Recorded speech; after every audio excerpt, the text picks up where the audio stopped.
Hi, everyone. We're going to be covering a lot of different topics, but I am so excited to introduce Todd Zack Jr. I was just joking with Todd because I actually know Todd from growing up, but we have not spoken, I don't think, since high school. So it's been a long time. And I used to call Todd Manny. Yeah, So if I slip up at any point today, that's why, but I wanna make sure we say his name clear yeah. so all of you can find him after this podcast. So, with that being said, Todd, I'm gonna pass it over to you to just kinda give a brief overview of who you are and what you do, and then we'll get into the other stuff. I appreciate the intro. So I guess before I get into myself, you guys heard her say Manny. That's like a family generated nickname since I was a kid because I'm a junior. My dad's a senior. I was the little man. Anybody that calls me that has probably been in my life for some time. So it's all right. But about me, so Todd Zack Jr. I'm from Elyria, Ohio. For those listening that don't know, that's small city, 25 minutes from Cleveland. I'm an R&B singer, songwriter, producer. I mix and master music. I write for editorials. I do a lot of things for labels. I've had things in TV commercials, you name it. I guess the most notable things that I've done being my first album, Appropriate, in 2020. I profited over $20,000, which is like the equivalent of like 6 million streams. And Wow. then I had a project in 2022 that charted number 14 on iTunes R&B soul charts. And then I had a project last year. It charted number 3 overall on the same charts, but it was number 1 independent in the world for 3 days. So I was really proud of that because it's like I'm a kid from Elyria still, and like to get a number 1 in the world is kind of crazy, you know. So right now I do a lot of stuff behind the scenes for a lot of like major artists, but I also make my own music, do my own thing as well. I'm blessed enough to be living off what I love to do. So I think that's really what it's about is having the gratitude and the fact of like I stuck with my dreams. You know, like I was somebody who had started from just being like a choir kid and playing sports and always kind of being a little misunderstood because I was into that, into, seeing it through. So I'm proud of that. I'm so proud of you. Thank you. Rear has been awesome. I've been listening. Talk about how your upbringing in Illyria shaped you as a child. I feel like there's nowhere else I'd rather be from, if I'm being honest. And I say that because to me, like Elyria, it's like if you ever seen like Sandlot or something. Kids rode bikes. It was like very adventure esque as a kid. I had the pleasure of having real summers. And I think that was beautiful. However, in the same vein that I had that, my reality was also, I feel like I seen a lot as a kid, just from just the dynamic of the city. You got the north side where it's like more middle class, the east side was more middle upper esque, and then you have like the west side, which was like more middle lower, the south side just tended to be lower. So I had roots and family on all sides. And within my week of school or within my days, I was getting all four perspectives. And I say that because I feel like that's what served me well in life is being able to mesh in any room, being able to adapt to any conversation, being able to hold my own and keep my bearing in different situations where I would watch a lot of other people maybe get into overreacting. And that was before the military ability to keep my bearing. But yeah, I think growing up in Elyria it was just very eye opening to see so much at a young age. I've never let home go too far away from me. I pride myself on where humility and morality and integrity is always going to be a pillar in how I move as a man and my character, and I take that extremely serious. At the same time, I have a certain confidence because of the odds that I beat. I have a certain confidence because I keep God close. I have a certain confidence because I put the time in to hone something that a lot of people didn't necessarily see, which was okay because I understood how foreign it was. But at the same time, people project their fears, sometimes family more than others. And it took me time to recognize that from a place of love, a place of healing. But I popped my shit because I beat odds and I'm thriving and I'm just positive every step of the way. So it's a beautiful thing coming from where I come from to be where I'm at. You brought up something that I very much agree with, coming from the same place as you. Yeah, People project their fears in many cases because they're scared. yeah, And that is one of the reasons that I started this entire podcast, right, because our world is so polarized right now. And a lot of that polarization comes from fear as well. But the way in my mind that I can see that remedied is if we start to diminish the fear by bringing people together and having conversations and understanding each other. So that fear then starts to erode because there's a level of understanding and collaboration. And I think that Elyria gave both of us that ability. No one at Elyria High was super wealthy either. Elyria's, am I wrong by saying that? I mean, if so, we didn't see it. Like I agree. Like my brother, he went to Westlake for high school, Hmm. and what I can say is we didn't overtly see anybody with money. No. I feel like it almost had like a New York esque energy of like, okay, we all come from maybe four different sides of town, but we all go to the same high school because it's the only Yes. public school in the city, and it didn't look like the high school that's there now. Let's be clear for anybody listening that High knows. school that's there now is borderline like Hogwarts. I'm like, what? We Was had that college? asbestos falling from the ceiling when we were there. So, I remember I had a textbook one time. Like you could like see the names, old names in it. mhm, One of the textbooks had one of my mom's friends' name in like 1988. crazy, right? Yeah, Insane. About this often. I remember going to parties on the South Side, on a Friday night, on a yeah, Saturday night.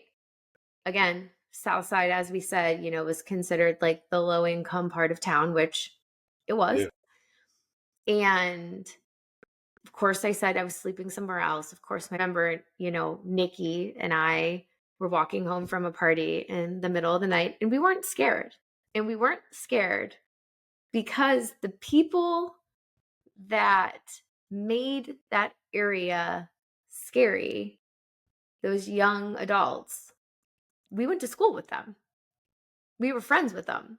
And in many cases, there were challenges that they were facing at home, like maybe their father was in prison and they had a single mother and she was working all the time to support them and they didn't have lunch money. So they had to sell weed to make some money. So I understood that about them. I was like, you're not a bad person. You might not be doing something that's like amazing, but I get yeah. why you're doing it. And so that level of understanding, again, diminished the fear of what is considered scary. And so I think about that often because I always, I think it comes down to familiarity. We graduated in 2008, and at that time in the city, there's one public high school. For those that don't know, there's one public high Mhm. school. There's one private high school. That's it in the entire city, 1,800 to 2,000 kids. So everyone is on top of each other. Every mantra of the high school was just everybody's there. So that's why everybody took so much pride in things. I play varsity basketball. Everybody was good, so I barely got to play, but I'm still on the team. 12 kids out of 1,000 plus trying out. Your parents were prideful about that. Same with football, same with the band, same with baseball, softball, especially volleyball, like track too. And these were all things that like, the city just had a pride. So I might have experienced degrees of racism here and there, but I never really got it at school because somebody was gonna check that shit. If somebody seeing you in a situation, they probably would have stuck up for you. That always was there. And I think that that's a very beautiful thing that we were exposed to that a lot of people now, because of everything going on, overstimulation, social media, like just the way of the world, like that kind of just doesn't exist anymore.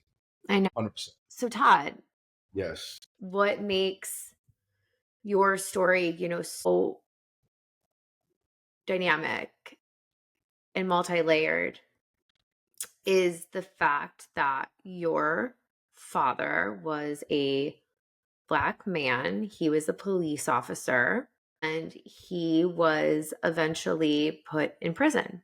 So Talk to me about that. So it all happened in 1998. I was in the second grade. My brother was three. To give context, my dad, same name as me, was a young cop in Elyria. My dad's upbringing is my dad is biracial. My dad's biological mother is white. My dad's biological father is biracial. Funny enough, I don't necessarily know like the origins of my ethnicity, and I actually am sitting off an ancestry test today. My dad is an adopted kid growing up. Basically, story there is my dad's mother had parents that didn't necessarily agree with the choices that she made as far as the race part of it, and gave her an ultimatum: either you put him up for adoption or we're disowning type of situation. So my dad goes into the system before my dad's father can find out what's going on. My dad's already in the system and gets adopted. So that's where my last name comes from. So two white grandparents, their whole mission in life was being communal in Elyria. Children's services, giving back, Special Olympics, took in kids with disabilities, adopted my dad as a baby. So fast forward, dad's a young cop in Elyria. He's an Elyria High product, ran track for Elyria High and had a record with the 800 meters. Always was thriving in the city. Becomes a cop, becomes one of those cops that wants to be the change he wants to see, which I think is commendable. And yeah, just did right by community, did right by people, was involved. So there's a situation that happens where my mom is pregnant with my brother, and she's going into labor. My dad gets a call to go make an arrest. He's like, okay, come back. When he comes back, my brother's born. So come to find out that my dad didn't want to be a part of something that he was seeing crooked-esque, dirty business. I'm not involved. Because of that, I mean, we've all seen movies where this happens, where you're either with us or against us type of situation. My dad is put on suspension because the women that he was called to arrest came out and said that he attempted to rape them in a booking. So I want to say it was two women, I think at the time, two. My dad didn't do it, maintains innocence, is vocal, very vocal about his innocence too. Ends up going to trial, mistrial. So goes back to work, and now he's really fighting for his name, standing on character, attempting to go higher. Third girl comes up, says the same thing. So yeah, it turns into a very big media circus. My first intro in the media circus was my family. Going to the gas station and a reporter like flagging my mom down. Yeah. Or going to school and teachers backhanded saying shit. Third accusation comes out, it becomes a media circus. My dad goes to trial again. This time he's trusting his legal counsel. His legal counsel at the time was a defense prosecutor, which was one of his best friends, a lawyer that was recommended by him, and one that opted to help him out. My dad goes to court, legal counsel pretty much turns on him. And at the time he considered basically being his own attorney, but there are ramifications that come with that. Right. So he was finding out in real time everything's not going in my favor. I mean, so much so that we found out phones were tapped, and it's a pretty safe inference to think that if phones are tapped and there's a bug on the phone, that information is definitely used to paint narratives that weren't naturally there. So my dad is told if he pleads guilty, 18 months. If he doesn't plead guilty and he's convicted and found guilty on all of his charges, he would receive a max sentence of 88 years.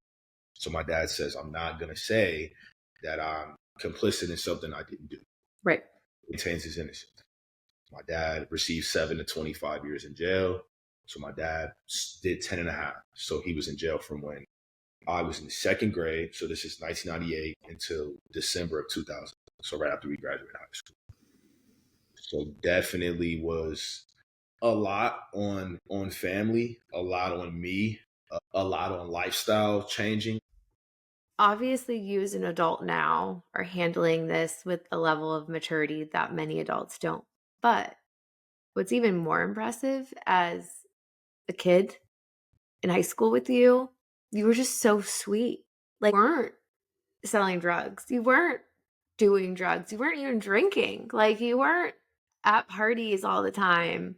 You were very straight laced. And I just have to commend you now, even on you as a 14, 15, 16, teenager when we were all partying and you had your eye on the prize. Like, you knew you wanted to do something bigger and better, and you were not willing to fall to peer pressure, fall out of line, to lose sight of that. I'll be honest. My mom worked all the time, but I had amazing grandparents, especially my grandfather. Rest in peace. Amazing, because my grandparents were blue collar. They bust their ass. They never let me really scorch the earth as far as the situation. I had moments where, like, right upon my dad being locked up, it got rough because we had to go from living in a really nice house on the north side to, like, Sherwood Forest Apartments right next to Northway. It's like 2 bedroom, 500 some square feet. And I'm like, wow, this is crazy. And then my mom's dealing with the embarrassment. I understand what's going on, so I can give my mom grace. But my brother is at that age where he's just saying things. As a mom, you're raising kid, they don't necessarily have discretion yet at a certain age. My brother was at that age where he's like, why are we here? Not being ungrateful, but just lacking the discretion. And I think it made my mom feel away. And I think it made my mom feel away off the fact that my grandparents, their house from my mom's was 10 minutes on a bike, Mhm. just walking. Our identity home became our grandparents' house. And I think my mom didn't necessarily always adapt to that well, but it just was what it was. So me being straight laced was my granddad, and he's always act like I'm looking over your shoulder. He's always just stand up. And I think all my life I had this thing of I just wanted to make him proud. I knew that people knew my family, and I was already this target kid because of what I inherited.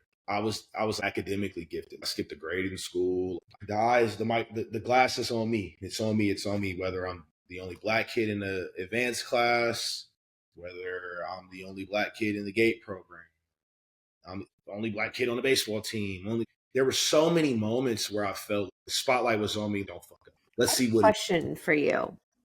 Yeah, what's up? And you mentioned, only black kid in GATE. For anybody who doesn't know, I don't know if it's everywhere. Gifted and talented education. I was in it too. It's actually, I think, one of the reasons I do this podcast as well, because my GATE project in fourth grade was on Nazi Germany. And I could not understand how a country became so polarized and how people allowed it to become that. Hmm. Anyways, you mentioned being the only black kid on the baseball team. Yeah. Why do you think that is?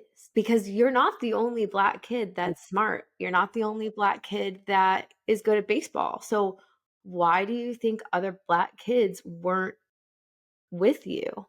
I was a baseball kid because of my granddad. And my dad was a T-ball coach. And then my granddad was a little league baseball coach for 20 plus years. So in black communities, we say baseball is America's pastime. Right? Mm-hmm. Look at the time in America when baseball was at its heyday. We think of like 50s, 60s, 70s, 80s, 90s. That's just what it is. It's America's pastime. America is built off what? The family. White picket fence, the house, the American dream. In America, in black communities, a lot of times the father's not present. The father facilitates a kid's baseball. Kids tend to fall into football, being outside, just being with friends, or basketball, because those are the sports that are around.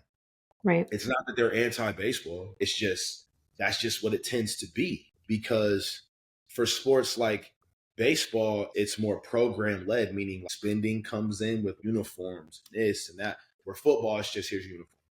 That's what I was going to get to, and what I think is so important for people to really think about. This is another issue I'm really passionate about, is funding our schools and funding our programs for youth.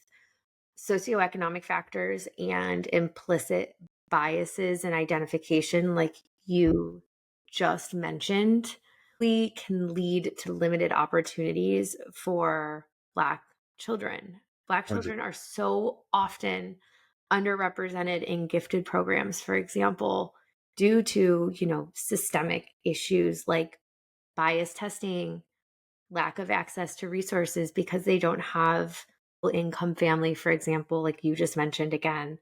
And also, again, those implicit and explicit biases just straight up under referral by teachers. So we as communities need to be better about ensuring that we fund our schools, we fund our youth programs, and we ensure that the access to education for every student and the ability for every student to sign up is there. And that's I, so important to me. So you brought up a really good point that I just wanted to make sure I touched on.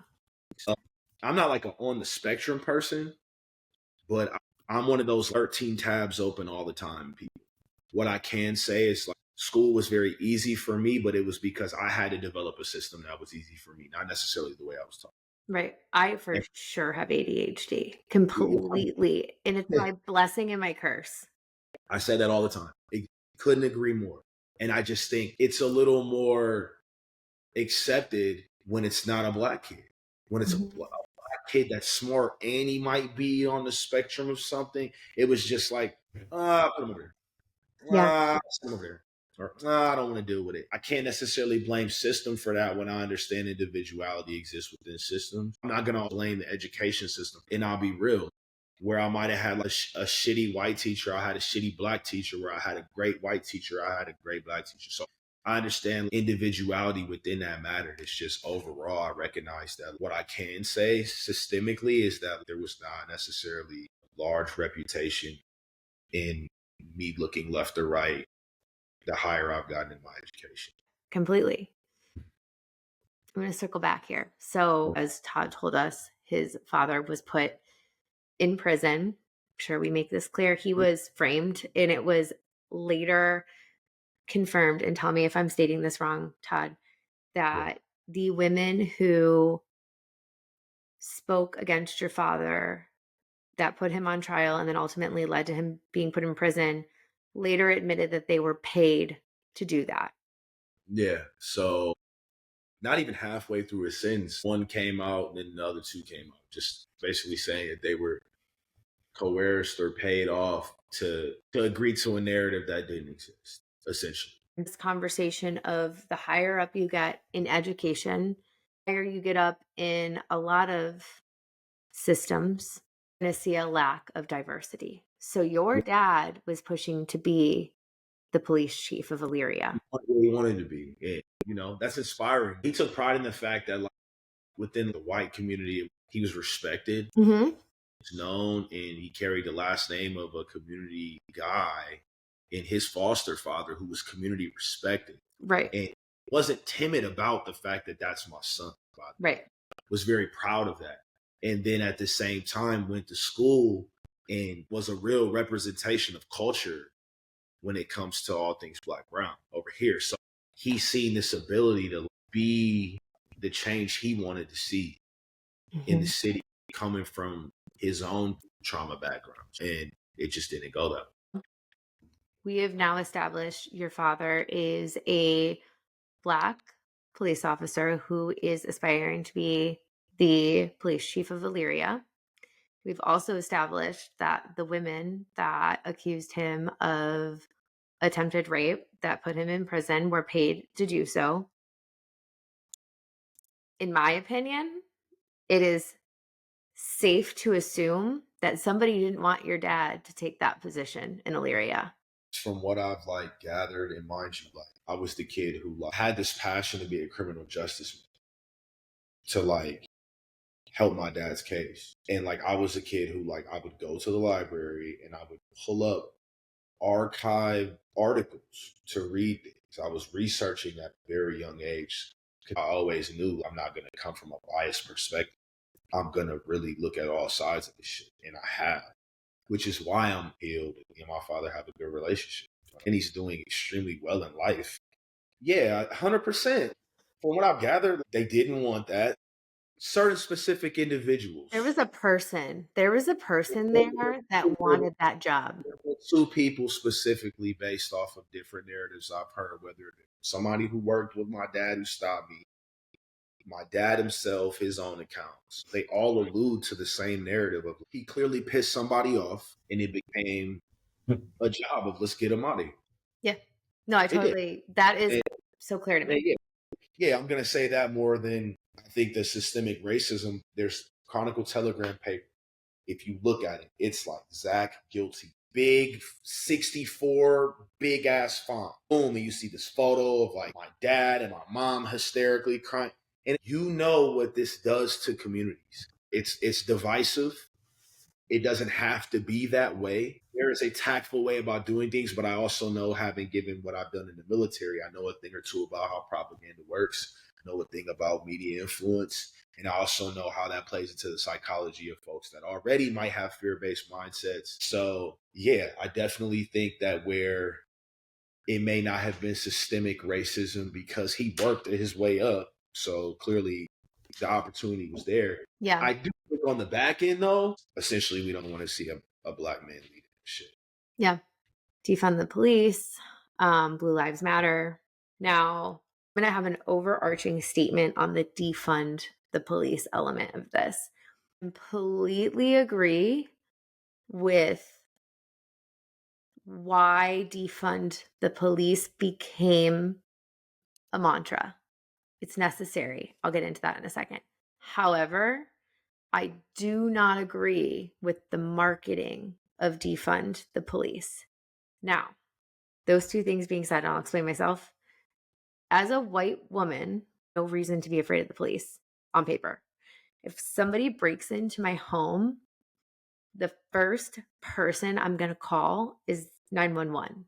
It's the police, because I have the privilege and the understanding of knowing that because I'm a white woman that currently lives in a, affluent city, that they're probably going to respond to me and assume that I'm not the problem.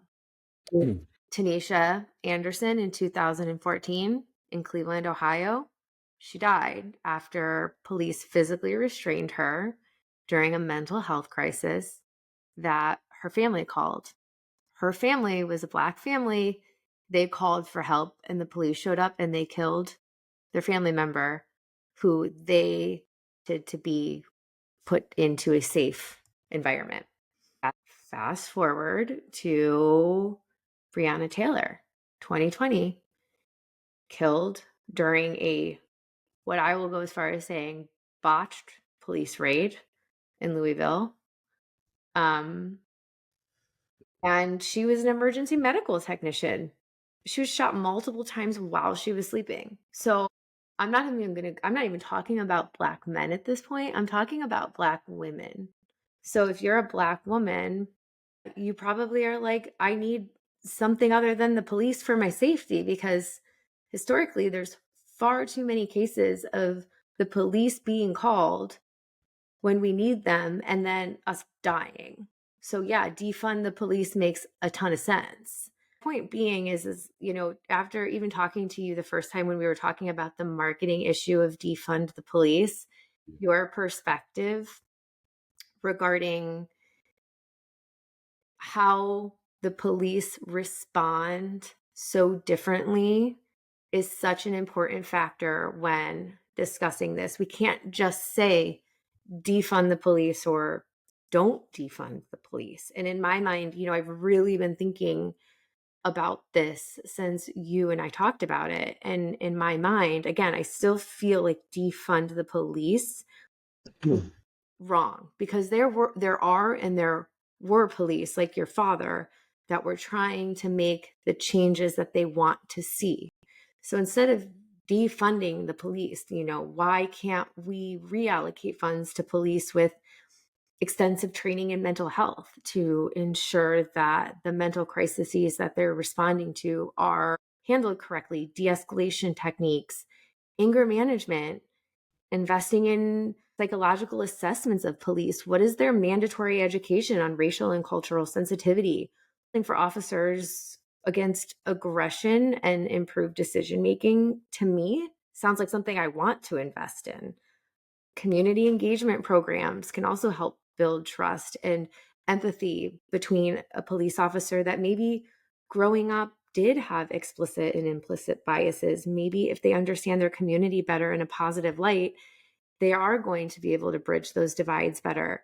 I just think that there needs to be a better system in place that is funded to ensure that we have a well equipped, educated police force that is truly focused on protecting and serving with empathy and professionalism against every community member, regardless if they are a man, if they are a female, if they're white, black, brown, whatever that may be. And so I will stop there because I am coming from, again, and I stated this at the beginning, a very entitled. I would say if I were to put a hierarchy of entitled when it comes to police, I'm at the very top. So I'll stop there and recognize that I know that I'm there. I appreciate the way you worded everything. I'm a straight shooter. I Please don't take do. images. I'm gonna speak. When it's my opinion, I'll say my opinion, and then when it's black people, I'm gonna say black people Yeah. because that's speaking on behalf of brown people, black people, right? I think when you see black and brown people say defund the police, the reason why they say it is a couple reasons. First, being a lot of times change doesn't happen until you have to go without. Think about it. There's a reason why you punish your kids and take something away. Mm-hmm. So we can say reform needs to occur 100%. We agree. Every program you said, I couldn't agree more with this, right? However, you can't just go from what it is to that. That's not how it works. Like some type of reprimand has to happen. Mm-hmm. Also, it's Accountability.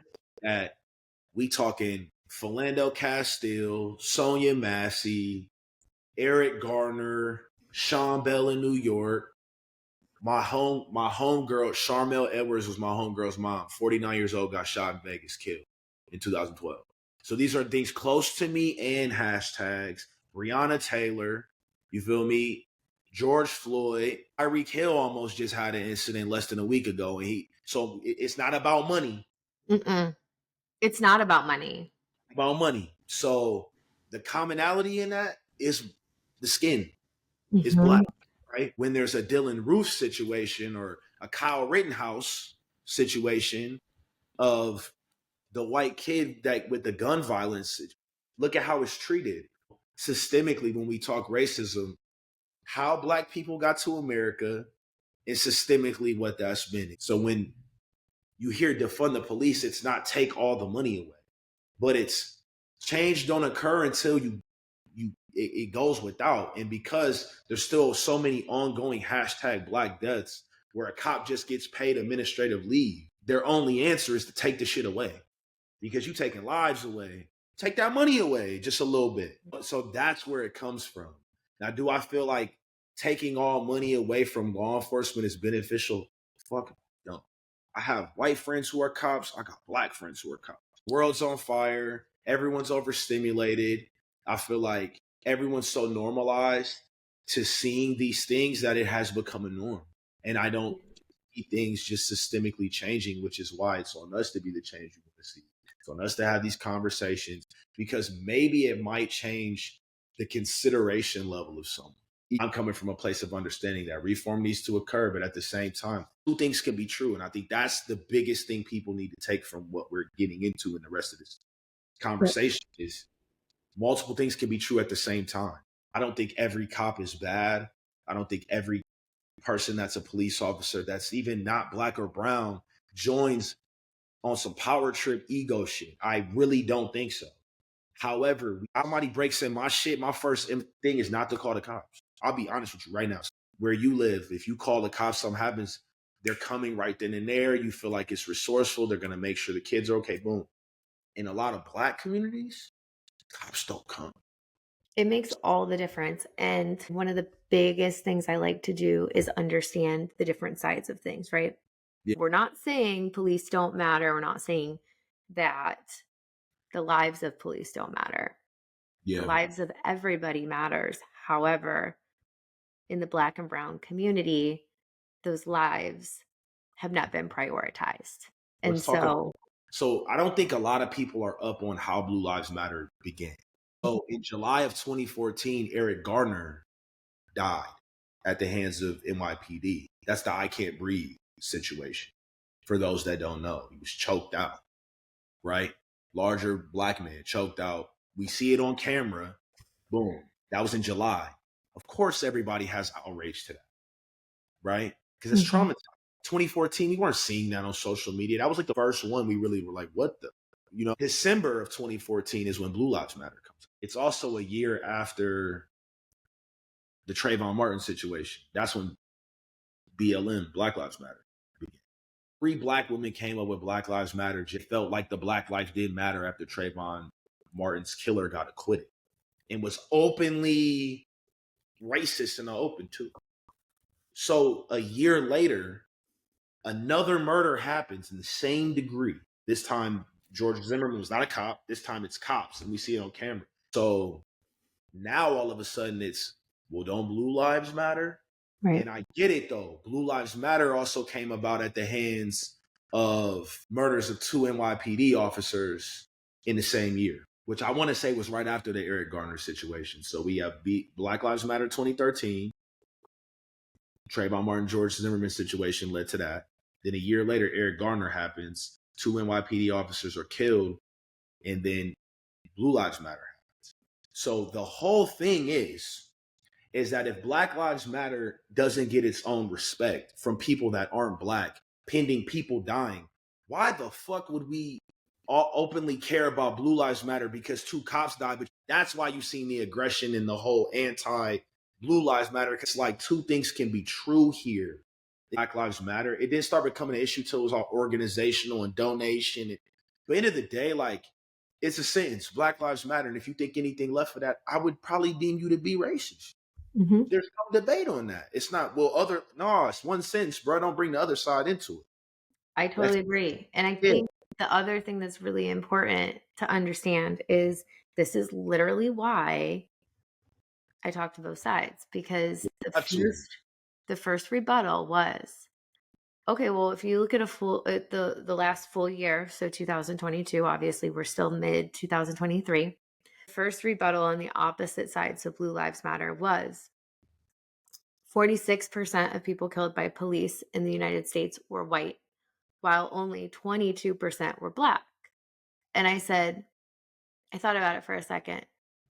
And I go, but you're not taking into account the fact that the black population is only 13% of the US population. Right. White Americans make up 60% of the US population. And yeah, of course, if you're looking at percentages, they do account for a larger percentage because they are a larger proportion of Americans.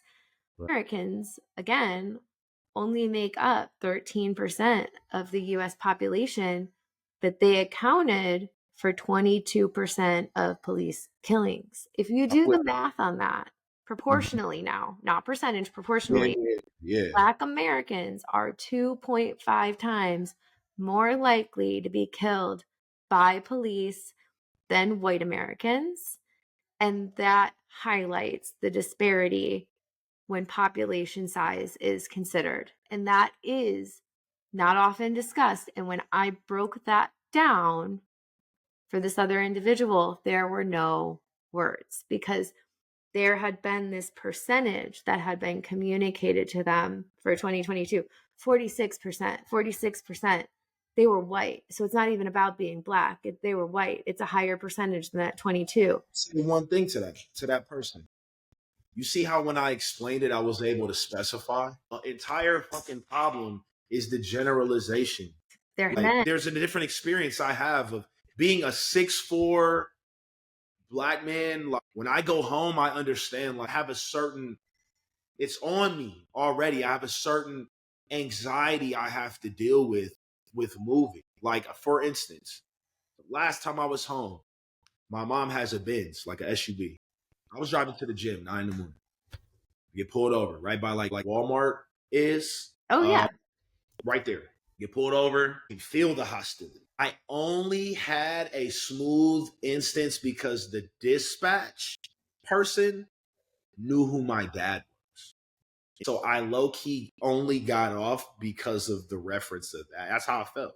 And I was like, damn, it's a binge. Like, I live in Vegas, mind you. This is my whole thing too. A lot of people that feel a lot of ways have never lived anywhere else besides their small ass community where they live. So they only know what they know.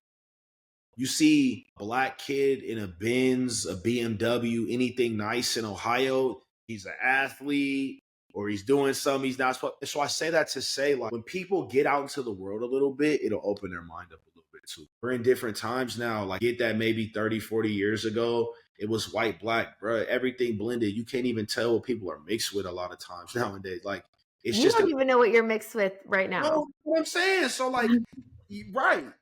Exactly. So that's what I'm saying. It's just like, bro, like times are different. Like to get 1950, 60 segregation fountain shit. Like understand that like there's a real problem out here because you don't necessarily have that problem when them black players that you love on the Browns are scoring that touchdown, but you got a Right. problem lack of understanding when he get pulled over leaving the stadium. And come on, we can't have that. You got to keep the same energy. And I hate too. And I would say it's more the boomer generation. They're like And I got very, family from generation too. For anybody mhm, have family that's yeah. white, 60, 70. Yeah. They're like, we are not voting Democratic, even if they don't believe that Trump's the best candidate, for example, Yeah. that they're like, we can't deal with these taxes. And they talk to me, they're like, you are voting Democratic because you just don't get it. And I keep my mouth shut, but I want to be like, yo, I can promise you I pay more taxes than you do, Ah, yes. but I care about this world Yeah. and I care about the world my kids are going to live in. So it's an investment. So don't make me embarrass you by proving to you that I pay more taxes than you because I can You got almost, generalized with that statement. And that just speaks to it. It's, again, we came from Elyria, right? And so a lot of people from Elyria will very often ask me, what does your husband do? oh, Oh, it's yeah. not my husband. It's Yeah. not my husband. It's Right. me. So ask me what taxes I pay. Ask Yeah. me what I do. And I'll take Gender norming you. they're gender norming me. There's a generalization because I'm a woman, because I didn't come from money, because I didn't have a trust fund, because I had to make every dollar that I do have that I pay those taxes on. Yeah. My husband does something. Guess what? My husband and I have the same job. And in this, it is what it is. So, Yeah, but it doesn't take away from him that you if anything, it's all yeah, collective team. And I feel like, I mean, obviously, again, in many cases, I am in the most privileged position of being a white woman, I get the benefit of the doubt. I'm probably not looked at as dangerous, although my husband might disagree with that. No, I'm just kidding. Kidding. That's a joke. I am generalized in the sense that it's like, oh, it's so easy for you to discuss these types of topics because you're not the one making the money. So, like, you're not the one paying for all this reform. You're not the one paying the taxes. Well, guess what? I am. right. So, it is what it is. So, I just like to state that too. But Yeah, 100%, as you should. and yeah, because it's like I think people need to know that it's not always a selfish endeavor. Like we are a community. So it's like you have to think about your neighbors too. And yeah, would I like to get like would I like some more transparency into my taxes, for example, so I knew it was going to programs like we talked about with police that I believe in? Yeah, that would be lovely. Like that is what I'm working towards in like another project. But that's not how it works right now. And I want to then vote appropriately where I feel like the leaders of this country will take those taxes that I will inevitably pay with any administration and put it towards the common good. And so go into your music because I want to I make sure we spend some good time on this music. So, went to a private school up until like my dad was in jail. And then when I hit about it was like sixth grade, my mom was like, we can't afford this. I was excited because I'm like, I'm tired of wearing a uniform. I want to wear my own shit. That was my, yeah. and I want to go to school with like people I know. Like, so I was excited about it. So I just remember in 6th grade, you had to pick an elective. It was either like band or choir, and I was always into music in a different way. I didn't really know how much, but I knew I heard music differently. We would take these trips to go see my dad, and my mom had like a binder book where you flip the pages and the CDs.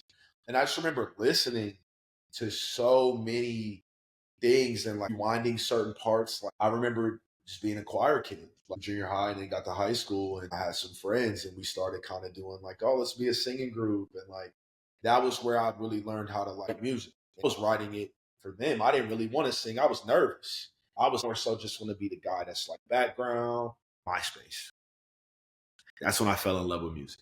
All I cared about was people was paying me to design their layouts. I was all I want to do is make music that you can add on there. So that was just my goal. I was just obsessed with music and finding things and can talk to so and so and they read my message. Like we all know that feeling. If I knew, like, wait a minute, I could just message this person. He's like in LA going crazy. And that was the first time I really like had like touch on like music industry. Like I had a relationship with Miguel, I had a relationship with Frank Ocean because my homie did all his graphic design. And it was like before he was Frank for real. So like that feeling of Yeah. like, wow, they're approachable. So like I graduated high school, I go to Toledo, but like I was on bullshit the whole time because I thought my dad was gonna get out. He was supposed to get out like the Hmm. day of my graduation party actually. And I found out that he wasn't. So when I went to school my freshman year, I tricked that shit off. And I know in hindsight it was because I was just emotional and it was the first time I was away from home. And so I basically end up academically getting put on probation and not being able to go back because of money. So my mom was in me a bit because she felt like I put you in this position to do this and this is what you did. And then my dad, who is fresh out, is now asserting his dominance because he's trying to make up for lost time. I'm not having the shit. I end up moving back home with family. But at this time, when my dad got out, he didn't move right to like Elyria or Lorraine. My family lived in Columbus because my other family was there, and it just made more sense as far as acclimation. It was just better at the time for all obvious reasons. Right.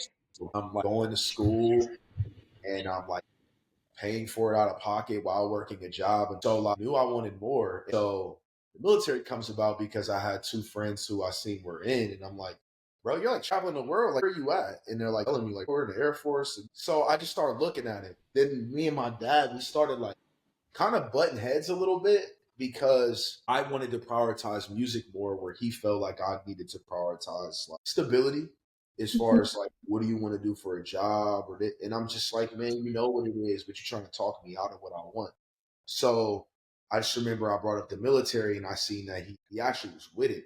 And mind you, my dad was in the army and my dad's father is retired Air Force. So it wasn't until I had a really good recruiter, an amazing recruiter, amazing. I'm going to say his name, Marcus Huey. If he listens or hears it, shout out to him because he's the person that like he knew what I wanted and he didn't do that car salesman shit.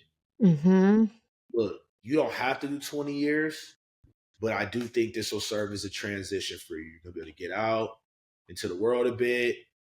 And I started seeing like depending on the job you pick, this shit is like a 9 to 5. Okay, so my whole mantra was I'm gonna use this to try to get as close to LA as possible because at the time I had won this contest on MySpace, and it was like you get to like talk directly to all these people in LA. And so my scene was music industry LA.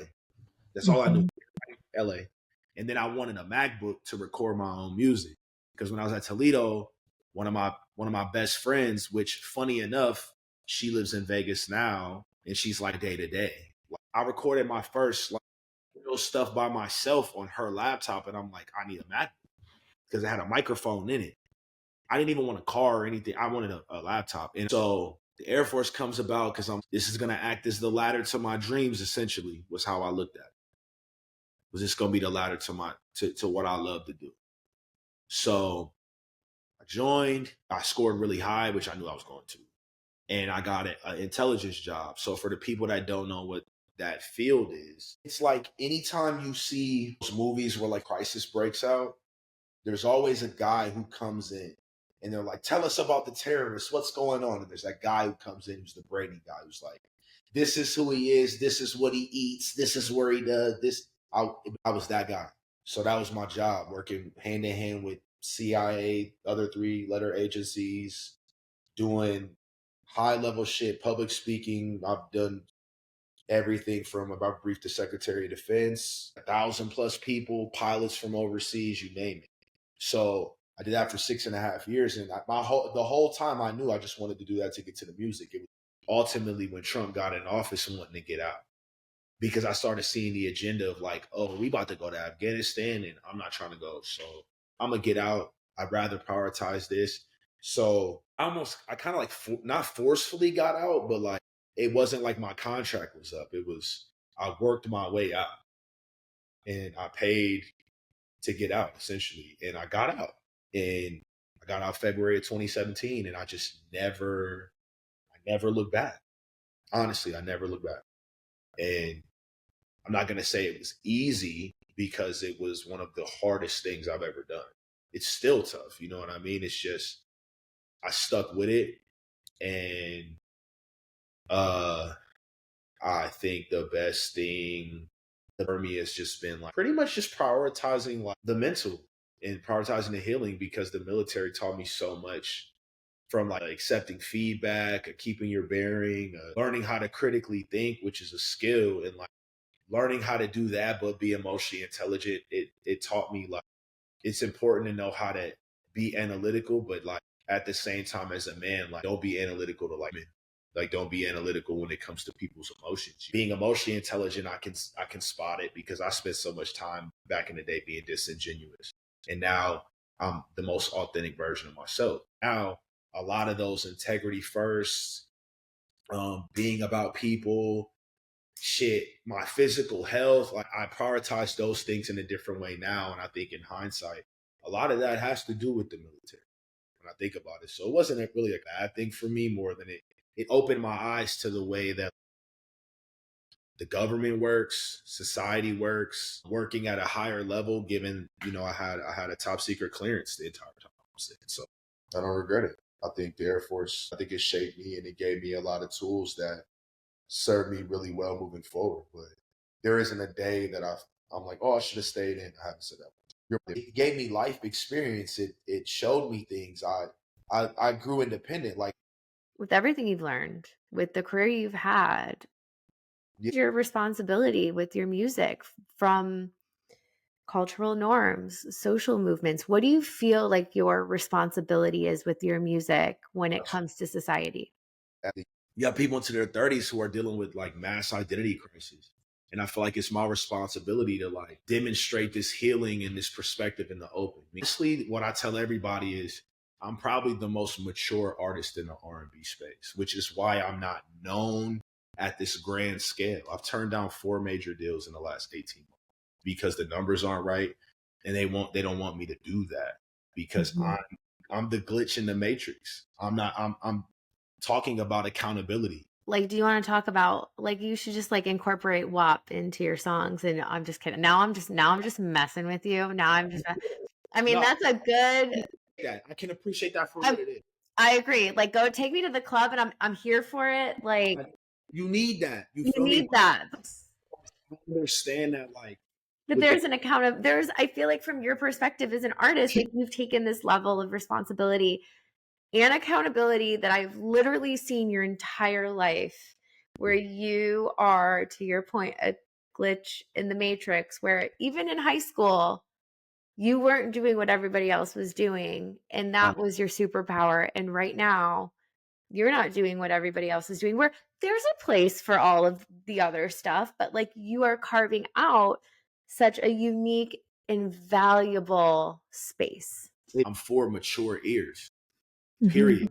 I'm for self-aware ears. I'm for emotionally intelligent, vulnerable ears. For women listening, I want women to feel like, wow, he actually understands us because he's talking about things and he's saying things that, like, as a woman, I understand that like a lot of men in today's society are not leading with this approach. They're not necessarily listening to me. They may not understand where I'm coming from. He does. I just produced the lead single off one of the biggest R&B projects of the year in the last week, and then like I'm on like these house playlists across the world. And I have my own music that's like going crazy and doing things. So it's pretty cool to have different perspectives, but then at the same time be able to have conversations like this and understand that like it is important to have that gratitude every day and to keep growing and keep allowing these kind of things to occur. I want you to leave the audience with 3 things to go look up on Spotify or whatever music platform you feel most strongly about. Not even most strongly, but like that they most accessible for people. What are 3 pieces of your work that you want people to go look up now? So I would say, yes, search me up. It's Todd Zack Jr. on everything. It's my name without the period on every social media platform. It's pretty easy. First things first, I would say to gauge where I'm at now, listen to the deluxe version of Big Gratitude Boys, which is my last project. And the reason I called it that is I have big gratitude at this point in my life. It's selfish to complain. I'm proud of me. Mhm. I keep God close, my confidence. I don't dim anybody's light because of my confidence. So how could you dim mine when God is close? Mhm. You feel me? So that project is just me owning that and stepping into it. And I went through a lot to create that, from grieving to self-realizations to a lot creating that music. So I would say the deluxe version of Big Gratitude Boys first. Okay. Second, my album Appropriate. That album was the story of that was like I healed through that album. That was the story of like the first 2 songs are just, oh, I feel good, but tracks 3 through 12 was the story of the narcissist of I'm in a narcissistic situation where I'm like, why am I doing this? And then I meet somebody, and it's the story of you go up, you fall in love, but then you recognize you still got those traits. You exhibit those traits, and those traits come full circle, and now you have to be accountable as a man. And that's the whole sense of like the mind. That's what started all of this. Like going forward with how I am now was that album. So I would say that's second. And then third, It Could Happen to You.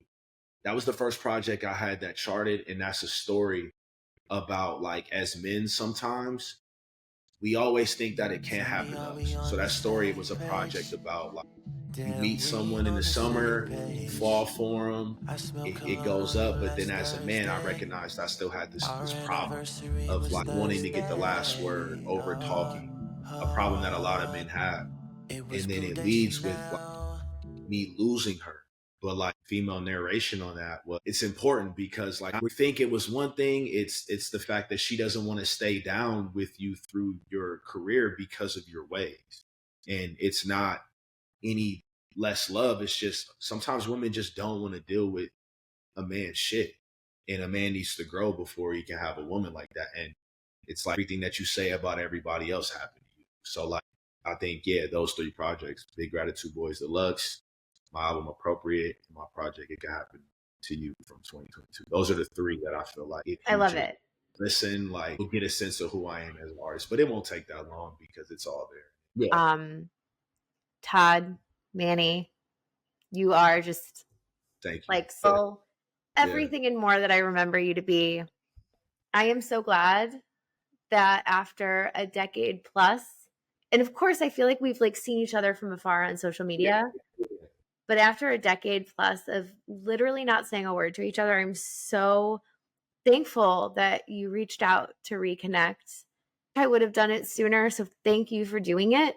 Right on time. I want everybody listening to know that. Like I seen Mandie's podcast through a Facebook, and I clicked it and it went to Instagram. So then I'm scrolling through Instagram and I'm like, hold on. And I sent her a voice memo letting her know, like, yo, I see what you're doing and like commend it. And it's hard to facilitate these conversations because sometimes in the times we're in, people struggle. They struggle with hearing a conversation. They struggle with having a conversation. There might have been somebody listening to this shit that cringed, or like they're listening smiling at the end. Either way, I just understand the power of a conversation. I know the power of it. So the fact that I seen that you did, it was perfect timing. So It was the best. And like I told you back, saw him message me. I immediately was like, oh my gosh, like I'm so happy to hear from you. And yeah. I have these days where I don't know why I do what I do. Sometimes, it's exhausting. It's a lot of work. Thank And on those days where I literally question, should I keep doing this? There is always somebody that reaches out.